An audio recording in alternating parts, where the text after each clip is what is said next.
to the very first episode of You Go Girl. Today I am joined by Olivia. Her company is Weekend In and she deals with independent brands and kind of covers their social media, events, marketing. Is that right? There's lots of things. There's lots of, you cover a lot of things. Yeah. I tried to say this on Instagram last night and I was like, I'm interviewing someone that does this, this and this, and when I messaged Olivia I was like, could you just tell me what you do exactly? But you cover quite a lot, right? Even I don't know how to like describe it in a sentence. So. Yeah.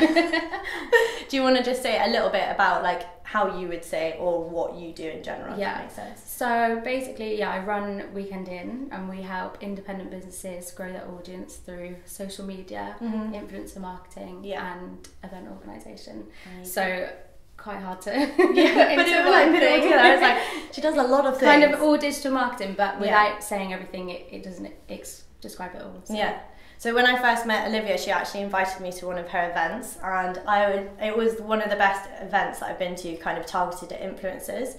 So we spent like 2 days meeting independent brands, and we camped out in this like amazing barn. Was it in Somerset? Yeah, and it was really nice, and it was just such a different experience, and I really enjoyed the fact that you could meet people kind of behind the brands. And I think from my point of view, it was really nice, like meeting brands on a one-on-one basis instead of like an email going, hey, do you want this, or that kind of thing. So I really enjoyed that. But how did you get into it? Before I like left my job to go freelance, I was working for a lingerie company, and I was doing like social media. Well, I was digital executive, so social media, marketing, influencer things, website, and like everything in between. And like realised the whole influencer thing was like a massive thing, and we used to send out like lingerie to influencers all the time, and that was like how we grew the following. We were a small brand, so we didn't have a massive budget, and wanted to like meet the influencers, but obviously it's quite expensive to do like a big event. So when I left, I decided to do something that smaller brands could meet them properly, because I think you get so much more out of like meeting the influencers face to face rather than just like sending them So amazing. So then I left my job in the September and threw the first event in the November, which worked actually probably better than I expected. It was more of a bit of a trial, and it worked really well.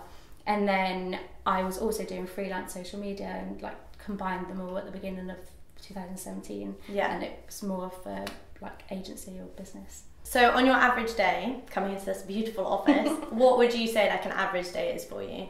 So obviously it depends a lot. But first of all, like emails, I feel like my whole life is emails. Especially when you're organising loads of things, there's always people to answer and people to get hold of. So emails, and then basically organising events, so the influencer events and the how to build a brand events. And then like arranging things with influencers, so like sending them products, doing social media posts. I've got 2 girls who are helping me in the office, so Emily helps with events, so I can pass some of that on to her. And then I've got Katie who helps me with like copywriting as well, so some of the social media stuff she does, but it's like managing all of that and telling people what to I know. And like the content wise that you do for like your social media and marketing, do you take the pictures yourselves or do they send them to you? Or so it depends. Like most people send them to me now, but I have had clients in Bristol where I've like gone and take the pictures. That's cool. And then sometimes I'm sourcing imagery, and sometimes they only have like a little range of images, and and then I'll like source the rest, or do some like mini shoots as well. What's the favourite thing about what you do? Or what's your favourite thing about what you do? I mean, working with like so many different people I think is like the best thing. Like working with all the different brands and being able to like work with so many people is good. But the events, I think, is the most fun thing to organise, and it's good because once you've done it, then it's like it's good, and then you can go on to the next thing. Whereas social media is ongoing, so you never get to a point where you're like, I've done really well. Whereas after the events, I think you've got something like you've like accomplished and you've done that weekend.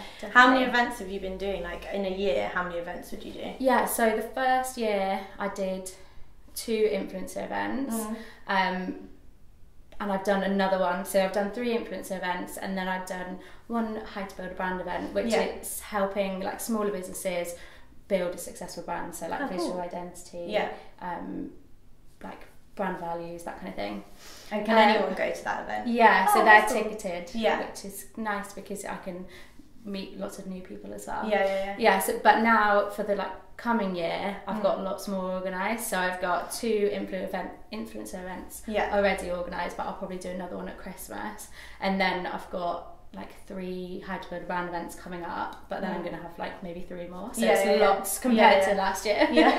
Oh, that's good though. What is the biggest lesson you've learned running your business?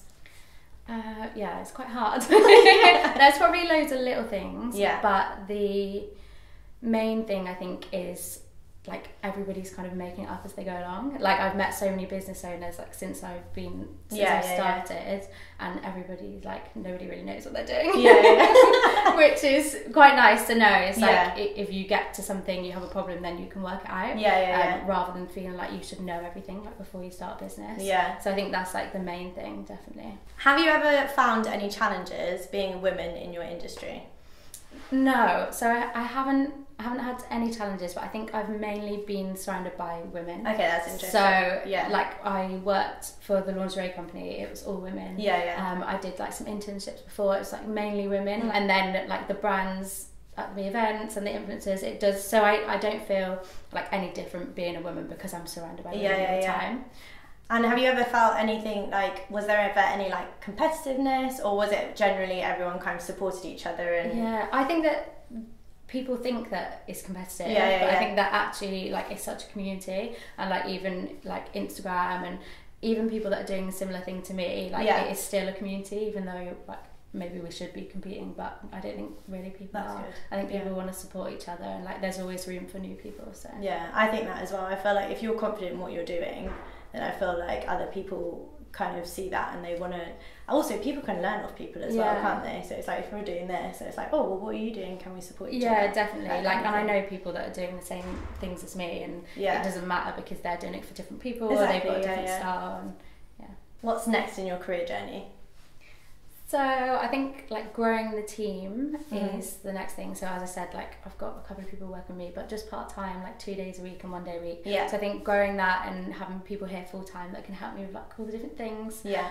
Also, this is kind of not out there, but I'm trying to create a space, kind of not too many details, but a space where I can do events and maybe work from, and other people can work from. So that should be like coming at the beginning of next year, which but it like we're at the beginning stages. But hopefully like it'll be really nice to be able to do things from like my own space. Obviously I've got this like tiny office, but to be able to like bring people in, have workshops, have like all the talks and things within like my own space. Be fun. That'd be amazing. And do you think that would be, because obviously you're based in Bristol, do you think that would be in the Bristol area? So Bristol, because I think that there are like similar things in London and there isn't really anything in Bristol like similar. So we've got like loads of ideas, but I think like bringing people together, like to be able to work, to be able to like do creative things. Also it's quite a creative town, isn't it? Definitely. And I don't think there's anything quite like it. I'm sure that there will be like quite soon. So we need to be quick. And also you're saying like from a personal point of view, you would say your aim for the end of the year is to like get more confident in talks and speaking. So have you got any like speeches planned, or are you just working your way up to so I've been doing like loads of things to scare me. So nice. I was on like a panel, I did like a Q&A, I did a podcast, I'm doing this and just different things that like maybe you don't feel completely comfortable with. To hopefully by the end of the year I can like stand up and speak in front of people. But I'm also at one of my build a brand event, how to market a brand event. I'm doing a whole thing on influencer marketing. Awesome. So I'm going to do the workshop, which is a bit different to a talk because I can get people to do things and it's maybe a bit less scary. But I think that it's all the little steps building up, isn't it? To be able to then do something. I don't know what, but TED talk at the end of the year. Next minute you'll be, hi, I'm talking with TEDx. But I think that just scaring myself because I could easily like say no to things that maybe are a bit scary. I think I need to do it, and then once I've done it, I'll be fine. Exactly. Thanks for saying yes to this. Okay, what would you advise to anyone starting out in your industry? Like, is there any tips that you would give? I think like just to go for it. Really, I always say that as my advice because I think you can easily like think about things for a while. Like if you're in a job and you feel a bit comfortable, but like just go for it, because I like left my job. I didn't really know it was going to work, but it was like the best thing that I ever did. So when you left your job, did you already have clients in place, or did you just like jump off the deep end and go for it? So I left in the September, but I already had a trip to California booked for a month. So I had like an in-between period of like that month, and I emailed a few people and started like organising the event. So I think when I came back, it wasn't as scary because I had a few contacts. I had like some meetings set up with people. Yeah. So there was like that in-between bit. And then I was just like freelance. But I mean, for a few months, it was just like a couple of clients. And then after the new year, it then like turned into something more. Yeah, but I was just so glad I did it. And even in that time when I only had a couple of clients, I was like, oh, maybe I should just get a job instead. And I was looking at jobs, but now I'm like so glad I didn't do it. Yeah. Because it's been like really fun. Do you have a quote or like a favourite quote that inspires you?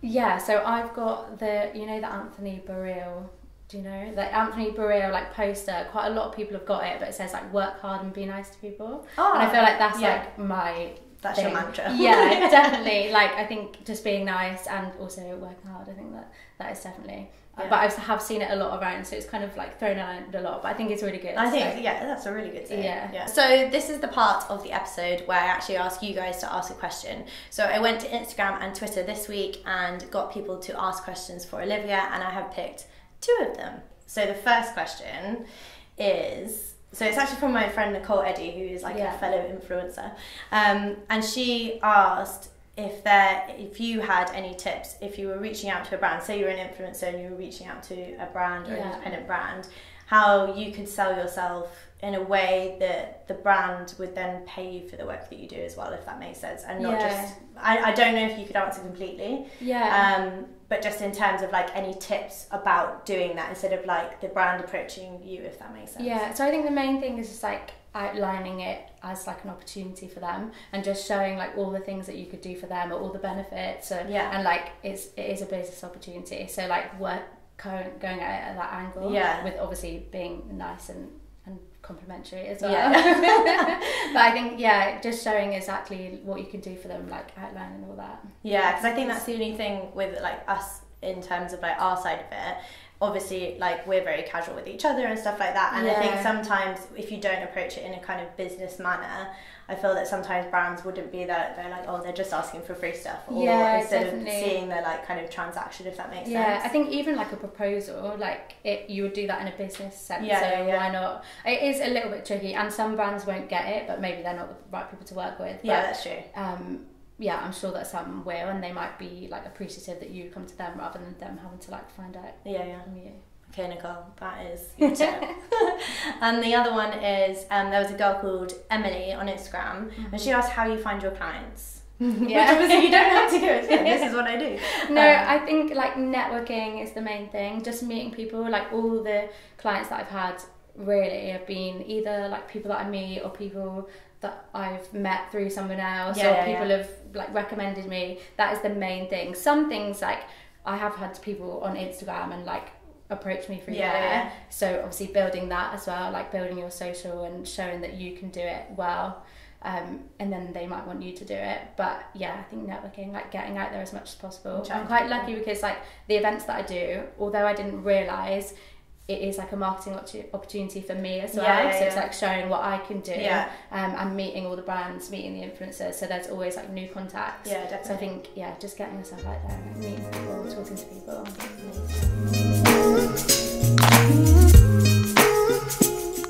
So that is the end of the very first episode of You Go Girl. I hope you guys have enjoyed this video. Thank you so much for being in it. That's okay. I have absolutely loved it. And if you guys want to follow along with the You Go Girl series, make sure that you subscribe. I think they'll be coming out once every 2 weeks, but obviously if you subscribe then you'll get a notification and you will find out when the next one's coming up. But I hope you guys have enjoyed this episode. If you have, make sure to give it a thumbs up, and I will see you very soon for another one. And thanks again.